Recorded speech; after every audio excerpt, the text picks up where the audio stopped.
नमस्कार साथियों, मैं आपका दोस्त विष्णु कुमार आप सभी दोस्तों का हार्दिक स्वागत करता हूं, अभिनंदन करता हूं आपके अपने चैनल पे। साथियों, स्वागत है। आज फिर आपके लिए लाया हूं एक ताजा तरीन अपडेट जिसके रिगार्डिंग हम करेंगे चर्चा। साथियों, आज का जो टॉपिक है वो है हमारे एनएचआरसी। क्या होता है NHRC? National human right commission के बारे में हम चर्चा करेंगे। यानी इसका मतलब हुआ राष्ट्रीय मानव अधिकार आयोग। ये चर्चा में आया है आपके राष्ट्रीय मानव अधिकार आयोग, इसी वजह से जो है हम इसकी क्या है चर्चा करने वाले हैं। कल न्यूज में आज का जो न्यूज है इसके रिगार्डिंग वो ये है कि यहाँ पर जो है इस आयोग के लगभग 6 महीने बाद नए चेयरमैन जो है इन्हें मिले हैं, इसीलिए इस आयोग के बारे में हम चर्चा करते हैं। ये आयोग जो है आपके एग्जाम पॉइंट ऑफ व्यू से हमेशा लगभग यहाँ से क्वेश्चन आने की पूरी संभावना रहती है। देखिएगा, 9 मंथ यानी 6 से लगभग 9 महीने हो चुके हैं। 9 महीने बाद जो है सुप्रीम कोर्ट के रिटायर्ड जो जस्टिस है श्री अरुण मिश्रा जी को इसका नया चीफ बनाया गया है। इसी वजह से ये जो एनएचआरसी है ये सुर्खियों में रहा है और इसी सुर्खियों की वजह से मैं लेके आया हूं आपको फुल्ली अपडेट ये राष्ट्रीय मानवाधिकार आयोग के बारे में कि ये आयोग क्या होता है, इसका गठन कब हुआ, मानवाधिकार होते क्या है, क्या मूल अधिकार ही मानव अधिकार है या उसके अलावा कोई बात है, या पहला जो इसके जो अध्यक्ष थे वो कौन थे, अभी ये कब बने हैं, इनसे पहले कौन थे, अपॉइंटमेंट कैसे किया जाता है, इन्हें हटाया कैसे जाता है, इनका टर्म क्या होता है, इन सभी की चर्चा करेंगे केवल 10 से 12 मिनट के बीच में। साथियों, स्वागत करता हूं मैं एक बार सभी दोस्तों का और आगे बढ़ते हैं हम। जस्टिस अरुण मिश्रा जी होंगे राष्ट्रीय मानवाधिकार आयोग के अध्यक्ष। साथियों, कॉपी पेन लेके बैठिएगा और कुछ चीजें जो है आप अपडेट करते जाइएगा। इसी कड़ी में हम आगे बढ़ते हैं। तो देखिएगा मेरे प्यारे मित्रों, सबसे पहले हम ये देखें कि मानव अधिकार होते क्या है। हमने बात करी है अब जो है आपके मानव अधिकारों की, ह्यूमन राइट्स की, तो होते क्या है। देखिएगा, संयुक्त राष्ट्र यूनाइटेड नेशन ये बोलता है कि ये अधिकार जाति, लिंग, राष्ट्रीयता, भाषा, धर्म या किसी अन्य आधार पर भेदभाव किए बिना सभी को प्राप्त होते हैं। यानी इन जो race, sex, nationality, language, religion, इनके आधार के ऊपर जो है डिस्क्रिमिनेशन नहीं किया जा सकता और वो सभी को प्राप्त होते हैं। वही क्या होते हैं? मानव अधिकार होते हैं। मानव अधिकारों में मुख्य रूप से जीवन के अधिकार, स्वतंत्रता के अधिकार, गुलामी और यातना से मुक्ति का अधिकार, अभिव्यक्ति की स्वतंत्रता का अधिकार, काम करने का अधिकार, शिक्षा का अधिकार आदि शामिल होते हैं आपके मानव अधिकार में। कोई भी व्यक्ति बिना किसी भेदभाव के इन अधिकारों को प्राप्त करने का हकदार होता है। ऐसा नहीं है कि कोई विशेष व्यक्ति ही इनका हकदार है। जो भी मानव है और मानव को मानव होने के नाते जो अधिकार मिले हुए हैं वो सभी लगभग मानव अधिकार की श्रेणी में आते हैं। देखिएगा, एक डेट याद रखिएगा, 10 दिसंबर 1948। ये जो डेट है, इस दिन आपके संयुक्त राष्ट्र संघ यानी यूनाइटेड नेशन ने मानवाधिकारों के लिए एक जो है यूनिवर्सल डिक्लेरेशन यानी एक सार्वभौमिक घोषणा पत्र जारी किया था।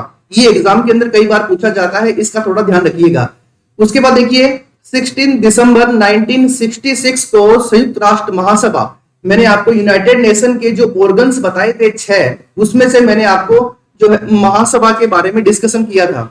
इस संयुक्त राष्ट्र महासभा ने नागरिक एवं राजनीतिक अधिकारों पर अंतरराष्ट्रीय समझौता किया तथा आर्थिक, सामाजिक और सांस्कृतिक अधिकारों पर एक अंतरराष्ट्रीय समझौता जो है वो किया और उसके ऊपर सभी देशों के हस्ताक्षर करवाए। अब जिन्होंने हस्ताक्षर किए, क्या उसमें भारत भी शामिल है? जी बिल्कुल, जो है आपका हिंदुस्तान भी इन 2 अधिकारों पर, इन घोषणा पत्रों पर सिग्नेचर करने वाला एक कंट्री है। इन घोषणा पत्र पर सिग्नेचर करने का तात्पर्य यह है कि आपका हिंदुस्तान भी जो है इस प्रकार के मानव अधिकारों का समर्थन करता है और इसके लिए और इनके उत्थान के लिए प्रयास करता है। अब देखिए, हमारे एग्जाम पॉइंट ऑफ व्यू से क्या महत्वपूर्ण है, क्या है राष्ट्रीय मानवाधिकार आयोग यानी नेशनल ह्यूमन राइट कमीशन है क्या? तो देखिएगा, यह एक स्वतंत्र वैधानिक संस्था है।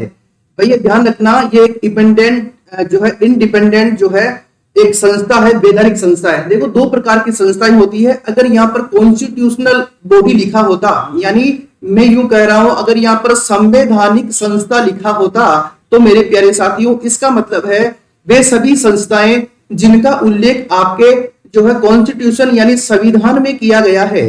ध्यान रखिएगा, जैसे मैं बोलूं आपके आर्टिकल 280 के माध्यम से फाइनेंस कमीशन का गठन होता है, तो फाइनेंस कमीशन क्या है? आपकी संवैधानिक संस्था है। जबकि राष्ट्रीय मानवाधिकार आयोग को जो है, इसको आपके संविधान के अंदर कहीं लिखा हुआ नहीं है ये, लेकिन किसी लॉ के माध्यम से बनाया गया है, इसलिए ये क्या है, वैधानिक संस्था है। और देखिएगा, भारत के अंदर मानवाधिकार संरक्षण अधिनियम 1993 ये लागू किया गया है, यानी protection of human right act 1993 Bharat में लागू किया गया है। और इसी के माध्यम से, ये तारीख याद रखिएगा, 12 अक्टूबर 1993, इस दिन आपके राष्ट्रीय मानवाधिकार आयोग का गठन किया गया आपके भारत में। और इसका मुख्यालय कहां पर है? इसका मुख्यालय आपके नई दिल्ली में है। देखिएगा, थोड़ा सा इंपॉर्टेंट है। काम क्या करता है ये?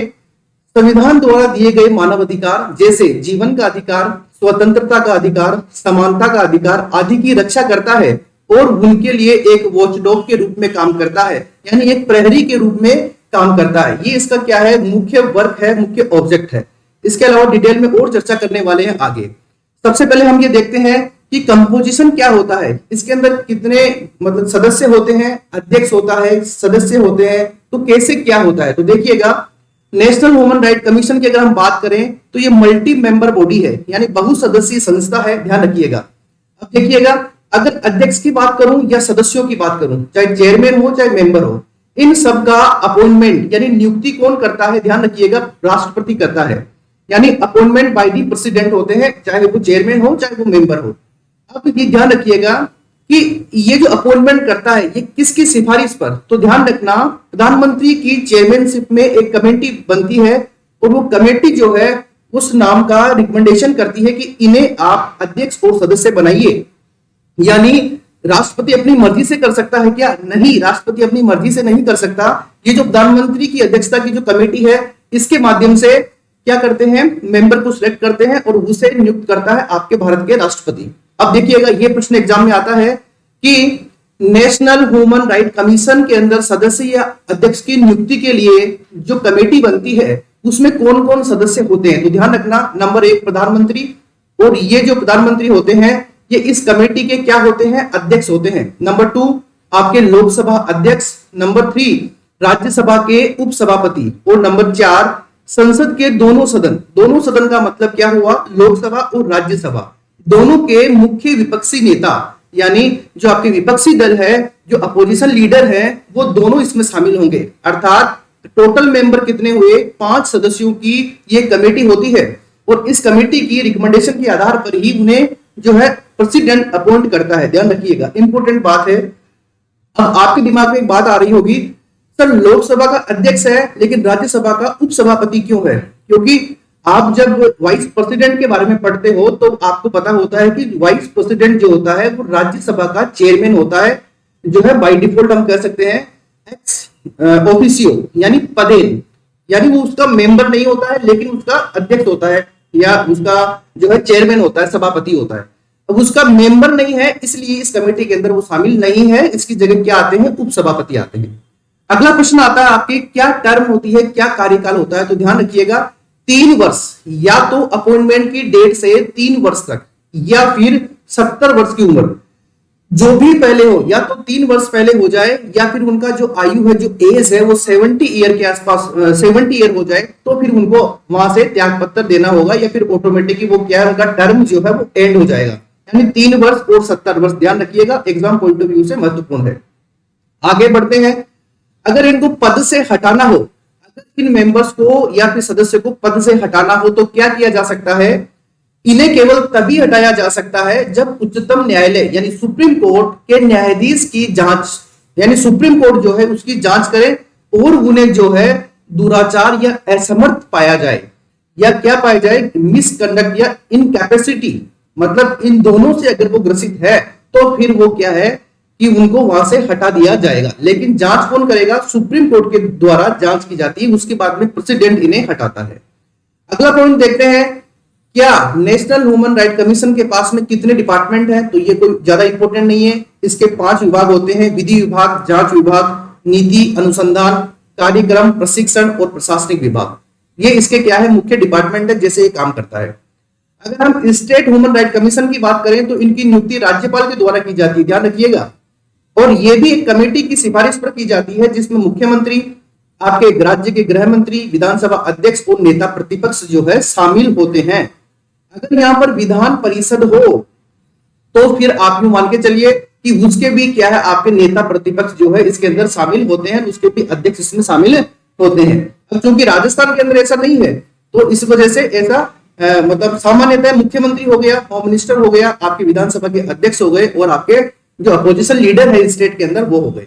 ये आपके स्टेट ह्यूमन राइट कमीशन की बात में कर रहा हूं।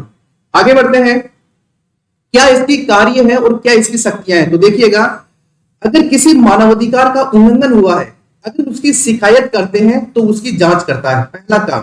यानी किसी का मेरा जो है मानवाधिकार का उल्लंघन किया है, ठीक है, अब मैंने शिकायत करी है तो उसकी इन्वेस्टिगेशन करेगा आपके एनएचआरसी। अगला पॉइंट देखिएगा, दूसरा क्या है, एग्जाम में प्रश्न आता है क्या ये न्यायिक मामलों में हस्तक्षेप कर सकता है क्या। तो देखिएगा, मानवाधिकारों के उल्लंघन से संबंधित कोई मामला अगर कोर्ट के अंदर विचाराधीन है तो वो कोर्ट से रिक्वेस्ट कर सकता है कि आप थोड़ा इस पे जल्दी फोकस कीजिए। तो ये दूसरा काम करता है। तीसरा, कोई भी जेल हो, जेल के अंदर जो कैदी बंदी है तो उनको देख रेख उनकी कैसे हो रही है, क्या उन्हें खाना प्रॉपर मिल रहा है, क्या उन्हें ड्रेस वगैरह प्रॉपर मिल रही है, कहीं पे उन पे जाती तो नहीं हो रही है। तो ये बिना किसी को बताए जेल का दौरा कर सकता है और उसमें क्या सुधार करना है ये सुझाव दे सकता है आपके नेशनल ह्यूमन राइट कमीशन। इतनी पावर है। देखिए नंबर 4 देखिएगा, संविधान या किसी अन्य कानून द्वारा मानवाधिकारों के संरक्षण हेतु प्रदान किए गए रक्षा उपायों की समीक्षा करता है। अगर उन्हें लगता है कि ये उपाय बदलने चाहिए तो उनकी सिफारिश भी कर सकता है आपके नेशनल ह्यूमन राइट कमीशन।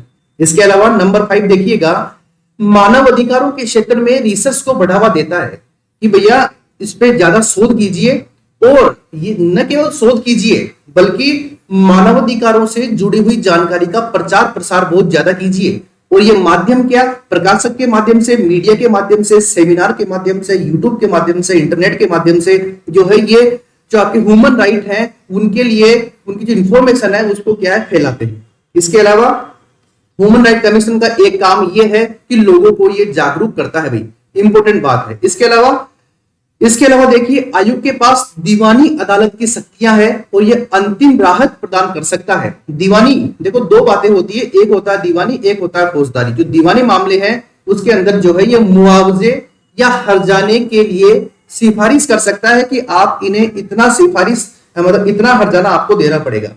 ये आदेश नहीं दे सकता, ध्यान रखिएगा। ये क्या कर सकता है, ये केवल रिकमेंड कर सकता है कि अगर ये ऐसा केस हो गया तो इन्हें आप 5 लाख रुपए का हर्जाना दीजिए। ये रिकमेंडेशन है किसकी तरफ से, नेशनल ह्यूमन राइट कमीशन की तरफ से, ऑर्डर या आदेश नहीं है, ध्यान रखिएगा। आगे बढ़ते हैं, देखो इसकी विश्वसनीयता का अंदाज इसी बात से लगाया जा सकता है कि हर साल बड़ी मात्रा में, बड़ी संख्या के अंदर शिकायतें दर्ज होती है। राज्य तथा केंद्र सरकारों को मानवाधिकारों के उल्लंघन को रोकने के लिए महत्वपूर्ण कदम उठाने की सिफारिश भी करता है कि आप इस प्रकार के स्टेप लीजिए जिससे आपके जो ह्यूमन राइट्स हैं वो ज्यादा मजबूत होंगे और वो ज्यादा सशक्त होंगे। ये आयोग जो है अपनी रिपोर्ट जो है भारत के राष्ट्रपति के पास पहुंचाता है हर वर्ष और भारत का राष्ट्रपति उस रिपोर्ट को जो है संसद के अंदर यानी पार्लियामेंट के दोनों हाउस के अंदर लेके जाता है कि भैया ये काम किया है आपके नेशनल ह्यूमन राइट कमीशन ने। तो ये कुछ खास बातें थी इसके बारे में। अभी देखिए, मानव अधिकार संरक्षण अधिनियम 1993 था, उसको 2019 के अंदर संशोधित किया है। अब क्या संशोधित किया है, देखो नंबर 1 अमेंडमेंट ये किया है कि पहले ये था कि आयोग के अध्यक्ष के रूप में केवल सुप्रीम कोर्ट का चीफ जस्टिस जो रिटायर हो गए हैं केवल वही नियुक्त हो सकते थे, लेकिन अब उच्चतम न्यायालय के मुख्य न्यायाधीश यानी भारत के चीफ जस्टिस की पोस्ट और उसके साथ में जो दूसरे न्यायाधीश हैं वो भी जो है अब अध्यक्ष बन सकते हैं। तो ये पहला चेंज किया गया था, नोट कीजिएगा इसको। नंबर 2, पहले ये था कि इस आयोग के अंदर 2 सदस्यों की नियुक्ति का प्रावधान था जिसे बाद में बढ़ाकर 3 कर दिया गया है, यानी 1 अध्यक्ष हो गया और 3 क्या हो गए भाई इसमें सदस्य हो गए हैं। और इन तीनों सदस्यों में से 2 सदस्य जो है मेल हो सकते हैं लेकिन 1 सदस्य फीमेल होना अनिवार्य कर दिया। यानी देखिएगा कि पहले 2 सदस्य होते थे, अभी 3 सदस्य हो गए, उसमें से 1 महिला यानी 1 वुमेन मेंबर होना नेसेसरी है, जरूरी है। आगे देखिएगा, तीसरा अमेंडमेंट ये किया कि इसके पहले क्या होता था, राष्ट्रीय अनुसूचित जाति आयोग, राष्ट्रीय अनुसूचित जनजाति आयोग तथा राष्ट्रीय महिला आयोग के अध्यक्ष जो है इसके जो है सदस्य बनते थे। अब ये कर दिया कि राष्ट्रीय पिछड़ा वर्ग आयोग जो है और जो बाल अधिकार संरक्षण आयोग जो है और दिव्यांगों के लिए जो मुख्य आयुक्त है वो भी आपके जो है नेशनल ह्यूमन राइट कमीशन के सदस्य बनेंगे। यानी आप ये देखो, अनुसूचित जाति आयोग, जनजाति आयोग और महिला आयोग के सदस्य पहले बनते थे, बाय डिफॉल्ट ही मेंबर होते थे। अभी क्या कर दिया, इन तीन के साथ में पिछड़ा वर्ग आयोग, बाल संरक्षण आयोग और दिव्यांगों के लिए जो व्यक्ति कमिश्नर अपॉइंट किया जाता है वो भी इसका मेंबर होगा। ये भी अमेंडमेंट कब किया गया, 2019 में किया गया मेरे प्यारे साथियों, ध्यान रखिएगा। इसके अलावा देखिए इसका जो कार्यकाल अधिनियम जो है, पहले क्या था कि 5 वर्ष था, यानी 5 वर्ष हो या फिर 70 वर्ष हो, इसको बदलकर क्या कर दिया 3 वर्ष या 70 वर्ष, जो भी पहले हो वो क्या होगा, उसके वहां तक वो व्यक्ति उस पोस्ट के ऊपर रहेगा। यानी 5 से कितना कर दिया है, 3 वर्ष कर दिया है। तो ये कुछ अमेंडमेंट किए गए थे 2019 में, एग्जाम पॉइंट ऑफ व्यू से महत्वपूर्ण है। अब देखिएगा क्या इसकी कोई सीमाएं भी है क्या, बिल्कुल सीमाएं हैं। जांच करने के लिए इसके पास कोई स्पेसिफाइड मैकेनिज्म नहीं है, पहली बात तो ये है। अधिकतर मामलों में ये सरकार को जांच के आदेश देता है, खुद जांच नहीं करता। अब खुद जांच नहीं करता तो उससे क्या होता है कि एफिशिएंसी नेगेटिवली इंपैक्ट हो जाती है। अब देखिएगा आगे, जो नेशनल आपके जो NHRC है, इसके संबंध में ये क्या कर सकता है, केवल सिफारिश कर सकता है। इसके द्वारा कोई डिसीजन ले लिया गया है तो उसे लागू करने के लिए जो है बाध्य नहीं कर सकते। मेन बात यह है कि इंप्लीमेंट करना ही होगा ऐसा नहीं है, ये केवल क्या है, एक रिकमेंडेशन होती है, उसी आधार पर ये आगे बढ़ता है। देखो जो आपके नेशनल ह्यूमन राइट कमीशन है, ये ऐसी घटनाओं की जांच नहीं कर सकता जिनको घटे हुए 1 साल हो गए हो, यानी 1 साल से ज्यादा हो गया है, उसके बाद में कोई इनके पास शिकायत आती है तो उसकी जांच नहीं करता है ये। और अक्सर सरकार या नेशनल ह्यूमन राइट कमीशन की सिफारिशों को पूरी तरह से खारिज कर देती है या फिर आंशिक रूप से लागू नहीं कर पाती है। अब ये क्या है, इसके कुछ वो है ड्रॉबैक्स हैं कि इनके पास शक्तियां की कमी है या फिर ऐसे कुछ बात। अब देखो, राज्य मानवाधिकार आयोग केंद्र सरकार से किसी भी प्रकार की सूचना नहीं मांग सकता, तो फिर कैसे पावरफुल होगा जब सूचना ही नहीं मांग सकता।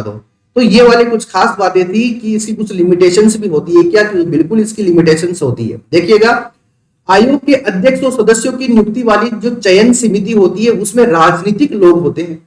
जब राजनीतिक लोग होंगे तो हितों का टकराव होता है और उसी कारण से कभी कभी नियुक्ति का मापदंड जो है वो स्पष्ट उल्लेख नहीं है। तो नियुक्ति में कई बार होता है, जैसे अभी जो आपके श्री मल्लिकार्जुन खड़गे हैं, उन्होंने इस अपॉइंटमेंट के अंदर जो है भाग नहीं लिया, वो पीछे बैकफुट पे आ गए।